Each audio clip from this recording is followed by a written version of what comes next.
দোয়া কবুল হওয়ার জন্য মহান আল্লাহ তাআলার কাছে কিভাবে দোয়া করতে হবে? দোয়া কবুল হওয়ার জন্য প্রথম শর্ত হলো হালাল উপার্জন থাকা। হারাম উপার্জনকারী ব্যক্তির দোয়া কবুল হয় না।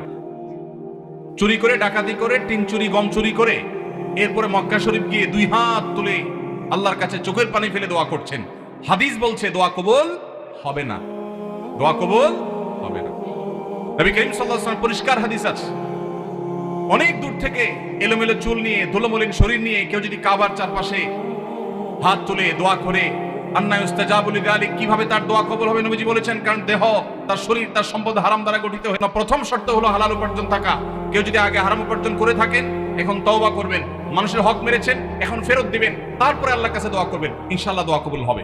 দোয়া কবুলের দ্বিতীয় শর্ত হলো অন্তরের অন্তঃস্থল থেকে কায়মনোবাক্যে দোয়া করবেন, অন্যমনস্ক হয়ে না, দায় সারা ভাবে না, মনোযোগ দিয়ে দোয়া করবেন। দোয়া কবুলের জন্য আরেকটা গুরুত্বপূর্ণ শর্ত হলো হালাল বিষয়ে দোয়া করবেন। হারাম জিনিস আল্লাহর কাছে চাইবেন না, দুই নম্বর জিনিস আল্লাহর কাছে চাইবেন না।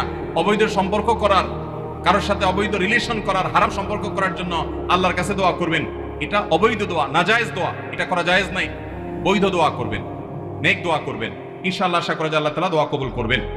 দোয়ার ক্ষেত্রে আল্লাহর প্রশংসা, নবীজির প্রতি দুরূদ প্রেরণ, এরপরে আপনি যে কোনো চাওয়া পেশ করবেন, বৈধ চাওয়া। এবং দোয়া করার পর কবুল হচ্ছে না কেন জন্য হুলস্থুল করবেন না। এই শর্তগুলো মেনে চললে কোরআন এবং হাদিসের আলোকে আশা করা যায় দোয়া কবুল হবে ইনশাআল্লাহ।